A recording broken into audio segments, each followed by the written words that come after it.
أرستزينا شعبية مس منجست إثيوبيا نكدرادر دخل كيلو حيلي كان زيلن نقول له وحات كان مسارحي يتكملوا كان زلون كتقيم حزبنا عبز تفرالي مدرحات زسمعوا زلو تقاومو من أنت سلامة بمنعج عبرتيو كقتلون سالساي ويانا تقراي تسوعوا إثيوبيا حتى ودب عسب أيقنعوا المبال باندانتيو كبل مينستري مكلخات إثيوبيا قالتو أبي يوكرين نلعل 10 ساعات زيتان حمد قاعد أير روسيا سيبو بوحدو 4 سبات موتون كلو أستاد 7 سبات دما قوسيلوم زلون كالوتن سلامتنا ببزلكم ويتحكم كبرات تخطاتلتي أخسماوين مرخب حفاش كاب تقراي كساب علم لخفتامة تروي حابريتا نباقوم كنغربنا نفيديونا لايك چانلنا سبسكرايب بمقبار أبال بيتسبنا يخونو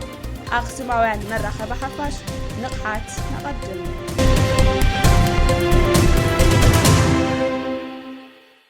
شعبية مس منجستي إثيوبيا كدرادر زخل كيلو حيلي كام زيلن نقول له وحات كام مسارحي يتكملوا كام زلون تتوقمو كاب مفلمتو أتحزو دكتور أبي أحمد عسب ناتنا يلو زامن مخانو كاب حلوف كزاربوم زتنحة مردا يكاليو فتيموم بخلتي وغن زلو أكالات سممع بريتوريا ناي متكبار حساب يبلومن እኳዳስ እቲ ኣብ ትግራይ ዘሎ ጉጅለውን እንተኾነ ፌደራል መንግስቲ ዓሰብ ከይኣቱ መክል ኻልን ንኤርትራ ከይቆጻጸር ምሕላውን እዩ ክብል ምስ ኣክስማውያን መራኸቢ ሓፋሽ መደብ ትግራይ ብኡነ ጻንሒት ዝገበረ ገዲም ተጋዳላይ ብስራት ኣማረ ገሊጹ ናይ ኢትዮጵያ ድሌት ናይ ኢትዮጵያ ኣምቢሽን ናይ ኣብይ ኣሕመድ ካብ መጀመርያ ትሒዙ ዓሰብ ናትና እዩ ዓሰብ ኢትዮጵያ نا إثيوبيا واننا اللو يلوم حلنا تأيو اللي إذا من أبي أحمد يقبر ليه يقبر نكالي نقر كوين نزي أفتقرأ إذا اللو كل في شجر وعلى بريتوريا أفتقرأ وعلى كهز بتقرأي ناس أخوات صد نقول ناو نور بوت ملاس زبل نقر أجندة يبلو من الساد تأيو أبي أحمد ويكأنا إثيوبيا فدرال منجستي عسب كي أتم في الكار نعم إثيوبيا ورار نعم إرترا ورار كي يقبر معساو أجندو زا أجندا زينا شعبية زا أجندا زينا إرتراي زا أجندا زينا إساياسي ناي تقراي كفو ناي كندني مكنياتهم تقراي نايو على خوينات نايو على نايو بعلو هزب تقراي نايو علو خبابا نايو علو مكرا نايو علو جونسايد تقد كيتو أي دحنن أي حوين نبوتو يتملسن أبتين دا يزنبر زلو ناي إرترا منجستي مالتو شعبية حزب تقراي بإثيوبيا كوكعن كتف اللويلو زعمن سرعاتيو تقراي مس إرترا تأمدو جيركا تأجماتا كتفتح يالكا محساب ناي ونجلنياتات أتحساسبات رحيو كخون زخل أبزخون يخون أوان شعبية مس فيدرال منجستي يوات أن يلو نز أمنلو نجر كدرادر يخليو أنت خونا جن نحوحات كمسارح يوزتك أملو زلو دمايبل بزخون يكون ملكعي نتي أو تقراي زلو دركم كام ناي حوحات يزول نعوخ تقملي كم فرارحي كم فرارحه تقملي كم مأتون تقراي وين تقملي ترقي وقع انت سليتو نمن اسي تقراي كجففي بناتو دلوقتي بناتو عاقل لو رزقين وصيو نحنا 360 ديجري تخببنا نحيي بوزي نصا وصينا لنا يبلنا حسيتي نا إساياس سنت سكام طرح يكون خدمس نسوز مرحا نسوز ذات تقراي كتلو اي تفدني حجد ما مس أبي أحمد مسنا إثيوبيا فدرالو منجستي نخدارادرو any time أبزخونا معلتي زواصو نجر إريترا إساياس زواصو نجر كركب زواصو نجر قبر من ما يكل كلوني نهو حد كم مسارحي كم باريا كم جيلات راح يخد قملو زخيل مبر أب حزب تقراي ون تأمانت زلو وحيل إن إرترا يكون نهزب تقراي بعلوكو 5 الأزري إسرعتي نا إرترا نا هقدف بوليسي نا إساياس بوليسي نهزب تقراي كم هزب متن أو إثيوبيا خوك على ويلز أمني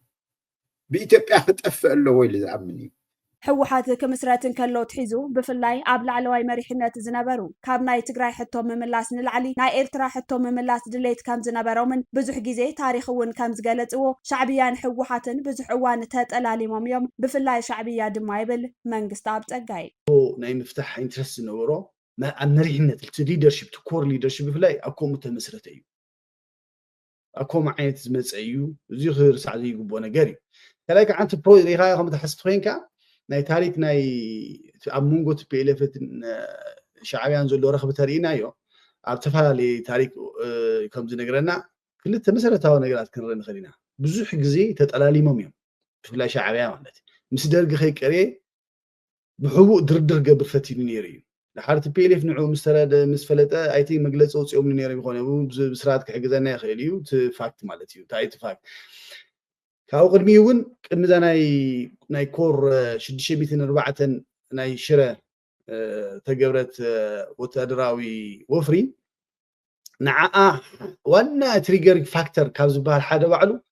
እንታይ ዝገብር ነይሩ ሻዕብያ ይደራደር ከም ዘሎ ስለ ዝፈለጡ እዮም እዚ ኩናት እዚ ወላሂ ሻዕብያ ተስማዕ ብተወሰነ ደረጃ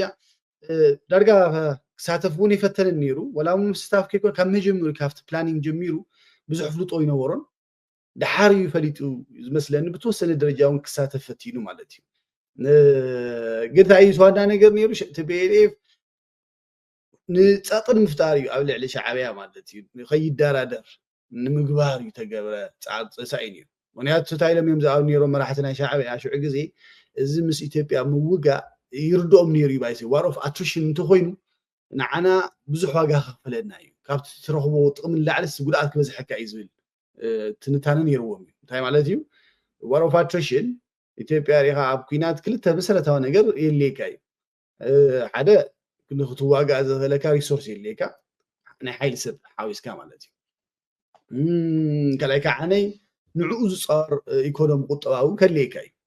ስለዚ ከም ህዝቢ ከኣምኖ ዝግባእ ሕወሓት ዝበሃል የለን እኳ ደኣስ ፍንጫላት ሕወሓት ኣለው እዮም ሕዚ ኩሎም ፀገማት ናብ ትግራይ ተደራሪቦም ኣለው ብወገን መንግስቲ ፌደራል እውን እንተኾነ ንህዝቢ ትግራይ ክሓቆፍ ኣይከኣለን ስለዚ እታ እንኮ መዋፂኢት ህዝቢ ትግራይ እትኸውን ንኩሉ ብማዕረ ዝሓቆፍ ጊዜያዊ መንግስቲ ምፍጣር እዩ ይብል ገዲም ተጋዳላይ ብስራት ኣማረ ወሲኹ ድማ እቲ ቀንዲናትና ዝበሃል ግዝኣት ምፍጣር ወሳኒ እዩ ካብተን ዝዓበያ ዓድታት ምርዳእ ይከኣል ካብ ናይ ዓለም ተመክሮ ምውሳድ ኣገዳሲ እዩ ክብል መንግስቲ ኣብ ጸጋይ የረድእ መፈና ኣርባዕቲኦም እዚኣቶም ሰራዊትን መንግስት ጊዜያዊ መንግስትን ውድብን ህዝብን እዩ ናይ ብሓቂ እዚኣቶም ሓደ ድዮም ናይ ብሓቂ እዚኣቶም ኣብ ሓደ ሰሚሮም ናይ ትግራይ መንግስቲ መግለፂ ክኾኑ ይኽእሉ ድዮም ሓሶት እዩ መንግስቲ መጀመሪያ ነገር ከምኡ ይፍጠርን ሓደ ህዝቢ እውን ከምኡ ይመሓደርን ተስፋ እውን ከምኡ ኢልካ ናይ ሓሶት ክትዎ ኣይግባእ መንግስቲ ካሊእ ውልቀ ሰብ ይኹን ጉጅለ መዋፅ እውን ሓሳብ ሒዙ ብግሉ እንተመፅዩ መዋፅ ኣይኮነን ሓሳብ ክውሰድ ይኽእል እንታይ ደኣ እያ ተመዋፂት እያ 2 ዓመት ዝያዳ 3 ዓመት ዳርጋ ይኹን ወላ 5 ዓመት ክኸውን እዩ ኩናት እዚ ካብ ዝጅመር ብዝተፈላለዩ ልሂቃን ተዘሪቡ እዩ ሮድ ማፕ እውን ወፂኡ ከም ጀነራል ጻድቃን ዝበለ ከም ፕሮፌሰር መድሃኒየ ሮድ ማፕ እውን ወፂኡ ብፅሑፍ ንሕና ከዓ ንዝሓለፈ 3 ተኸታታሊ ዓመት መዋፅእ ናይ ትግራይ ሓንቲ ጥራሕ እያ ታያስ ንኩሉ ብማዕረ ዝሓቆፍ ኣቋፋይ ኣሳታፋይ ጊዜያዊ መንግስቲ ይፍጠር እዚ መሰጋገሪ ክኸውን መሰጋገሪ ክትብሎ ትኽእል ኢኻ መንግስቲ ኢና ንብለ ንኩሎም ናይ ፖለቲካ ሰልፍታት ንኩሎም ሓሳብ ኣለኒ ዝብል ውልቀ ሰባት ንኩሎም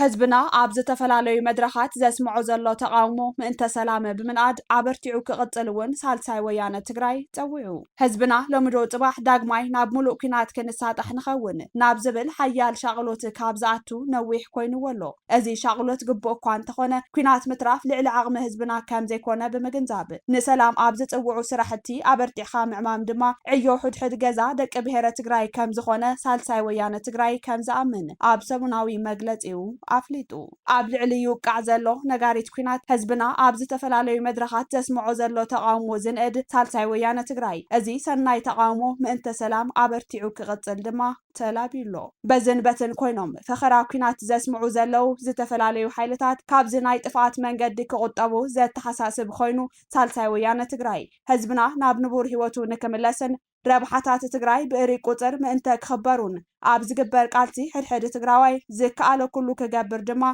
ሳልሳይ ወያነ ትግራይ ፃውዒት ኣቕሪቡ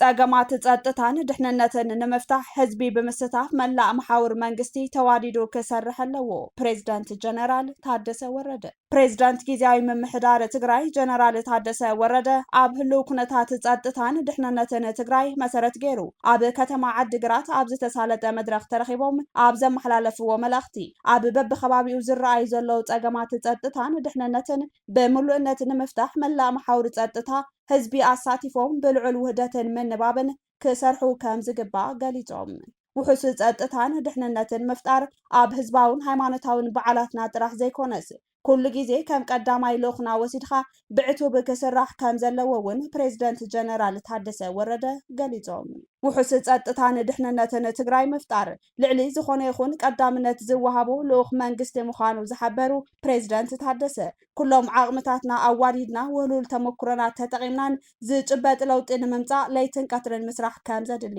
ገሊፆም ኣብቲ ዝተሳለጠ መድረኽ ህልው ኩነታት ጸጥታን ድሕንነትን ትግራይ ብዝርዝር ብምግምጋም መፍትሒ ኣንፈታትን ኣወዳድባን ዝሓዘ መበገሲ ጽሑፍ ብኮሚሽን ፖሊስ ክልል ትግራይ ቀሪቡ ብዕምቆት ተዘቲሉ እዩ ኣብዚ መድረኽ ኣባላት ካቢኔ ጊዜያዊ ምምሕዳር ትግራይ ኣመራርሓ ግንባር ሰራዊት ትግራይ ኣመራርሓ ፖሊስን ምልሻን ከምኡውን ኣመራርሓ ኩለን ዞባታት ዝተረኸቡ ኮይኖም ኣብ ትግራይ ዝረኣዩ ዘለው ዘይተለመዱ ገበናት ጸገማት ጸጥታን ስጋኣታት ድሕንነትን ብዘተኣማምን ኣገባብ ንምፍታሕ ዘኽእሉ ሓሳባትን ኣንፈታትን ብምውሳኽ ናብ ስራሕ ክእቶ ተወሲኑ እዩ ክብል ቤት ጽሕፈት ፕሬዝዳንት ጸብጺቡ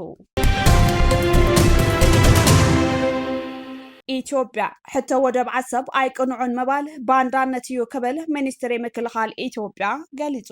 ኣብ ዝሓለፈ ቀረባ ዓመታት ቀዳማይ ሚኒስተር ኣብይ ኣሕመድ ዝርከቦም ዝተፈላለዩ ሰበስልጣንን ትካላትን ኢትዮጵያ ኣብ ጉዳይ ቀይሕ ባሕርን ምቁፅጻር ወደብ ዓሰብ ናይ ኤርትራን ኣመልኪቶም መግለጽታት ክህቡ ከም ዝጸንሑ ዝፍለጥ ኮይኑ ሚኒስትሪ ምክልኻል እውን ኣብዚ ሰሙን እዚ ነቲ ሕቶ ኣስሚሩሉ ሚኒስትሪ ምክልኻል ኢትዮጵያ ኣብ ወግዓዊ ናይ ፌስቡክ ገጹ ጉዳይ ዓሰብን ቀይሕ ባሕርን ቁኑዕ ከም ዘይኮነ ኣምሲልካ ዝግበር ዘሎ ምቅብባል ዘረባታት ባንዳነት እዩ ክብል ገሊጹ መግለጺ እቲ ባንዳነት ዝብል ብያነ እቲ ሚኒስትሪ ብመልክዕ ናብ መን ከም ዘነጻጸረ ግሉጽ እኳ እንተዘይኮነ ሕቶ ዓሰብ ቁኑዕ ክብል ግን መርገጺኡ ኣነጺሩሎ እቲ ሚኒስትሪ ብቐዳም 27 መስከረም ብዛዕባታ ብፍታውናን ብፍቓድናን እንመቶላ ኢትዮጵያ ኣጸቢቕና ንፈልጥ ኢና ብዝብል ኣርእስቲ ኣብ ፌስቡክ ገጹ ኣብ ዝዘርግሖ ጽሑፍ ጉዳይ ቀይሕ ባሕርን ዓሰብን ንልዕሊ 3 ዓሰርተታት ዓመታት ሕማም ኢትዮጵያ ብምዃን ክብሪ ናይቲ ዓብዪ ሃገርነታ ኣንኢሱ እዩ ጂኦፖለቲካዊ ሃገራዊ ረብሓታት ድማ መንዚዑ እዩ ኢሉ እቲ ምርግጋጽ ሃገራዊ ረብሓታት ኢትዮጵያ ዝትሕዝትኡ መልእኽቲ ጉዳይ ቀይሕ ባሕሪ ብግልጺ ኣብ ሃገራዊ መድረኽ ክለዓል ምኽኣሉ ወተሃደራት ኢትዮጵያ ዓብዪ ሓጎስ ይስምዓና ይብል ኣብቲ ጽሑፍ ሰራዊት ሃገራዊ ረብሓታት ኢትዮጵያ ንምርግጋጽ ዝኾነ ይኹን መስዋዕቲ ካብ ምኽፋል ድሕር ከም ዘይብል እውን ገሊጹ ነቲ ኣብ ዝሓለፈ ቅንያት ዝተመረቐ ዓብዪ ግድብ ህዳሴ ኢትዮጵያ ብምጥቃስ ድማ ጉዳይ ቀይሕ ባሕሪ ክጭበጥ ዘይኽእለሉ ምኽንያት ከም ዘየሎ ብጽኑዕ ንኣምን ብምባል ኣተሓሳሲቡ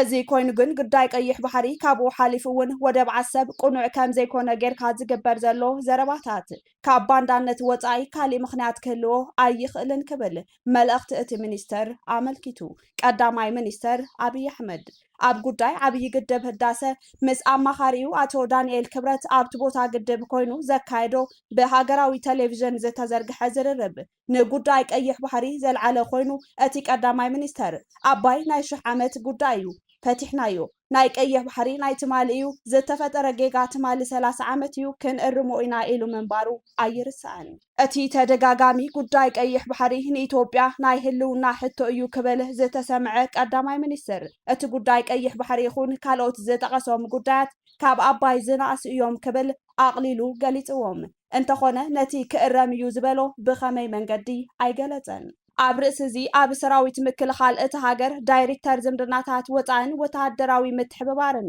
ሜጀር ጀነራል ተሾመ ገመቹ ኢትዮጵያ ብዘለዋ ጂኦግራፊያዊ ቅርበት ናብ ቀይሕ ባሕሪ መሰል ምርካብ ኣፍ ደገ ባሕሪ ኣለዋ ኢሉ ብተወሳኺ እታ ርእሰ ግዝኣታ እያ ነይራ ዝበላ ዓሰብ ኣብ መጀመርታ 1990ታት ብመሰጋገሪ መንግስቲ ኢትዮጵያ ኣካል ኤርትራ ክትከውን እንከላ ብቃላቱ በቲ ናይ ምውሳን ስልጣን ዘይነበሮ ብህዝቢ ዘይተመረፀ መሰጋገሪ መንግስቲ ዝተገበረ እዩ ክብል ገሊጹ ነዚ ጉዳይ ድማ ምስቶም ፈተውትና እዮም ዝበሎም ወገናት ይዘራረበሉ ከም ዘለው ክዛረብ ተሰሚዑ ነይሩ ኤርትራ ድሕሪ ናይ ልዕሊ 50 ዓመታት ፖለቲካውን ዕጥቃውን ቃልሲ ብዝተጎናፀፈቶ ወተሃደራዊ ዓወት ኣብ ጉንበት 1993 ብወግዒ ናፃ ሃገር ኮይና እያ ኢትዮጵያ ኣብ ዝሓለፈ ሰሙን ን66 ላዕለዎት ወተሃደራዊ መኮንናት ዕቤት ከም ዝገበረት ዝፍለጥ ኮይኑ ነዚ ኣመልኪቱ ወሃቢ ቃል እቲ ሚኒስትሪ ብርጋዴር ጀነራል ጌትነት ንኣገልግሎት ዜና ኢትዮጵያ ኣብ ዝሃቦ መግለፂ ሰራዊት ኣብ መስርሕ ምክልኻል ሃገራዊ ረብሓታት ከም መሰል ተጠቃምነት ማይን ጉዳይ ወደብን ክልዓል ዝኽእል ናይ ፀጥታ ቅልውላው ክዳለለዎ ክብል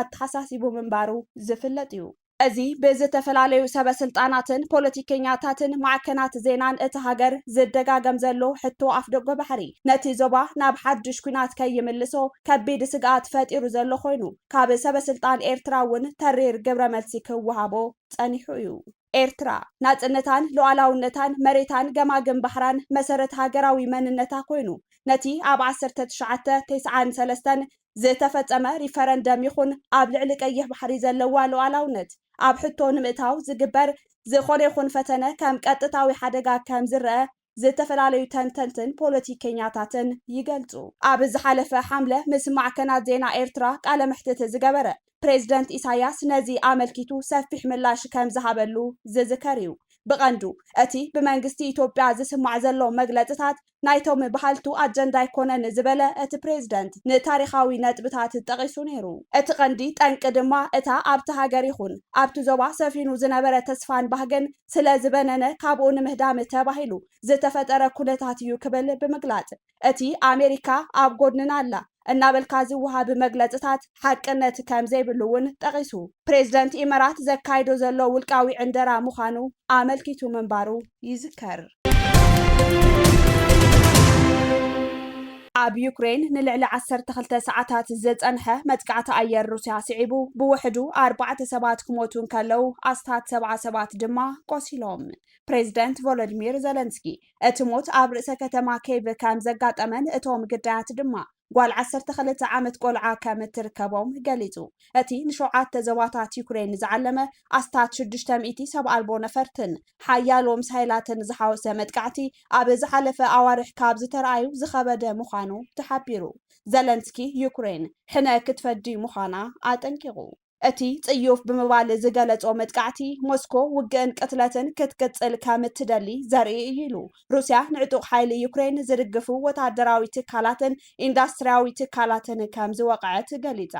ኣብ ዩክሬን ደብዳብ ነፈርቲ ሃንደበትን ቀጻልን ዝፍጸም ኮይኑ መብዛሕትኡ ግዜ ቀዳም ኣጋምሸት እዮም ዝፍጸሙ እቲ ናይቲ መጥቃዕቲ ተኽሲ ድምፂ ጸረ ነፈርቲ ሓሊፉ ብዝፍጸም ፍንጀራታት ይፍለጥ ነይሩ ወይ ካብ ድምፂ ናይ ሓንቲ ዝተዓገተት ሰብ ኣልቦ ነፋሪት ወይ ድማ ካብታ ዒላምኣ ዝወቕዐት ነፋሪት ክኸውን ይኽእል እዩ ኣገልግሎት ህጹጽ ረድኤት ኣብ ልዕሊ ኢንስቲትዩት ሕክምና ልቢ እታ ከተማ ብዝተፈጸመ መጥቃዕቲ ሓንቲ ነርስን ሕሙምን ከም ዝሞቱ ሓቢሩ ሓደ ዓብዪ መሰንከቲ ባኒ ፋብሪካ ጎማ መካይን ከምኡውን ህንጻታት ኣፓርትማታትን ሲቪላዊ ትሕተ ቅርጽ እውን ዒላማ ከም ዝተገበረ ዘለንስኪ ገሊጹ ዞባታት ዛፕሪዚዝያ ከመሊኒቲስኪ ሱሚ ማይኮላይቭ ቸርኒሂቭን ኦዴሳን እውን ከም ዝተሃሰያ ሓቢሩ ኣመሓዳሪ ዛፕሪዚዝያ ኢቫን ፌድሮቭ ኣብቲ ዞባ 3 ህፃናት 2 ኣወዳት ዕድሚኦም 11-12 ዓመትን ሓንቲ ጓል 9 ዓመትን ዝርከብዎም 34 ሰባት ከም ዝቆሰሉ ገሊጹ እቲ ሓደ ወዲ ብኖታጊ ከም ዝሞተ እቲ ካልኣይ ድማ ብካርቦን ሞኖክሳይድ ከም ዝተሰመመ ሓቢሩ ኣመሓዳሪ ዞባ ሱሚ ብወገኑ ሓደ ወዲ 59 ዓመት ሰብኣይ በቲ መጥቃዕቲ ከም ዝሞተ ገሊጹ ዘለንስኪ ዩክሬን ግብረ መልሲ ከም እትህብ ብምግላጽ ካብ ኤውሮፓን ኣሜሪካን ሓያሎ ድጋፍ ይጽበ ከም ዘሎ ገሊጹ እዚ ዕሉል መጥቃዕቲ ብሓቂ ኣብ መወዳእታ ሰሙን ሓፈሻዊ ጉባኤ ባይቶ ሕቡራት ሃገራት እዩ ተፈጺሙ ሩስያ ድማ ሓቀኛ መርገጽያ ብኸምዚ እያ ትእውጅ ኢሉ ዘለንስኪ ፕሬዝደንት ኣሜሪካ ዶናልድ ትራምፕ ኣብ ልዕሊ ሩስያ ከቢድ እገዳ ከነብር ምዃኑ ንዘስምዖ ምፍርራሕ ደገፉ ደጊሙ ኣረጋጊጹ ከምኡውን መሓዙት ሃገራት ኣውሮፓ ካብ ወጻኢ ዝኣቱ ነዳድን ጋዝን ሩስያ ክእግዱ ጸዊዑ ትራምፕ ኣብዚ ቀረባ እዋን ኣብ ልዕሊ እቲ ኩናት ዝነበሮ መርገጺ ብምቕያር ቁጠባ ሩስያ ኣብ ትሕቲ ጸቕጢ ዝተናውሐ ኩናት ኣትዩ ኣብ ዘለሉ እዋን ዩክሬን ነቲ ካብ ሞስኮ ዝኸሰረቶ መሬት ዳግማይ ክትወስዶ ትኽእል እያ ዝብል ሓሳብ ከም ዘለዎ ዝሓለፈ ሰሙን ንፈለማ እዋን ገሊጹ ፕሬዝደንት ኣሜሪካ ክሳብ ሕጂ ኣብ ልዕሊ ሩስያ ተወሳኺ እገዳ ካብ ምግባር ተቆጢቡ እኳ እንተነበረ ክሬምሊን ዝርርብ ሰላም ንምጅማር ብዘለዋ ትሑት ድሌት ግን ከበሳጮ ይረአ ኣሎ ሩስያ ኣብ ዝሓለፈ ሓደ ወርሒ ንክላ ኣየር ኣባላት ኪዳን ሰሜን ኣትላንቲክ ብተደጋጋሚ ክትጥሕስ ምስተርኣየት ኣብቲ ዞባ ሓዱሽ ወጥሪ ሰፊኑ ይርከብ ድሮናትን ነፈርቲ ውግእን ሩስያ ንክላ ኣየር ኣባላት ኪዳን ሰሜን ኣትላንቲክ ዝኾና ሮማንያ ኢስቶንያን ፖላንድን የን ጥሒሰን ዝበሃላ ዘለዋ ነፈርቲ ውግእ ዓባይ ብሪጣንያ ኣብቲ ኪዳን ሰሜን ኣትላንቲክ ኔቶ ክሊ ሰማያታ ፖላንድ ንምክልኻል ዘካይዶ ወፍሪ ተሳቲፈን ነፈርቲ ፖላንድን ኔቶን ብ10 መስከረም ኣብ ክላ ኣየር ፖላንድ 3 ሰብኣልቦ ነፈርቲ ሩስያ ኣውዲቐን ሚኒስትሪ ምክልኻል ዴንማርክ ንኻልኣይ ለይቲ ብተኸታታሊ ኣብ ልዕሊ ወተሃደራዊ ቦታታት ሰብኣልቦ ነፈርቲ ከም ዝተዓዘበ ሎሚ ሰንበት ኣረጋጊጹ ኔቶ ከም ግብረ መልሲ ኣብ ባሕሪ ባልቲክ ዘለዋ ተልእኾ ከም ዘዕብዮ ገሊጹ ኣሎ እዚ ድማ ምዕቡል ምክትታልን ምክልኻልን ኣየር ኣብኡ ምቕማጥን ሓዊሱ እዩ እዚ ድማ ኣብ ልዕሊ መዕርፎ ነፈርቲ ዴንማርክ ሰብኣልቦ ነፈርቲ ድሕሪ ምርኣየን ኣብ ትራፊክ ኣየር ምዝባዕ ዘስዓበ ተኸታታሊ ፍጻመታት ስዒቡ እዩ ሰበስልጣን ዴንማርክ ሩስያ ኣብቲ ዝተዋደደ መጥቃዕቲ ኢሎም ዝገለጽዎ ተሳትፎ ከም ዘለዋ ዝሕብር መርትዖ ከም ዘይብሎም ክገልጹን ከለዉ ሞስኮ ድማ ሓላፍነት ከም ዘይትወስድ ገሊጻ ኢስቶንያን ሮማንያን ምስ ፖላንድ ኮይነን ሩስያ ክላ ኣየረን ከም ዝጠሓሰት እውን ከሲሰን ኣለዋ እዚ ድማ ኔቶ ንምብራቃዊ ሸነኽ ናይቲ ኪዳን ከደላድል ምክንያት ኮይኑ ትራምፕ ሃገራት ኔቶ ኣብ ክላ ኣየረን ንዝኣተዋ ነፈርቲ ሩስያ ካርማ ኣለወን ክሳብ ምባል በፂሑሎ ሚኒስትር ጉዳያት ወጻኢ ሩስያ ሴርጌይ ላቭሮቭ ብቐዳም ኣብ ሓፈሻዊ ጉባኤ ሕቡራት ሃገራት ኣብ ዘስምዖ መደረ ሃገሩ ንኣባላት ሃገራት ሕብረት ኤውሮፓ ይኹን ኔቶ ክተጥቅዕ ሓሳብ ከም ዘይብላ ገሊጹ እንተኾነ ናብ መስኮ ንዘቕንዐ ዝኾነ ይኹን ወራር ወሳኒ ምላሽ ከም ዝህብ ኣጠንቂቑ ክቡራት ተኸታተልቲ ኣክሱማውያን መራኸቢ ሓፋሽ ናይ ሎሚ ዕለት 19 መስከረም 2018 ዓ.ም ምድላዋት ዜና ኣክሱማውያን እዞም ክትከታተልዎም ዝጸናሕኩም ይመስሉ ነይሮም ምስ ዝተረፉ መደባት ኣክሱማውያን ቴሌቪዥን ሰናይ ጻንሒ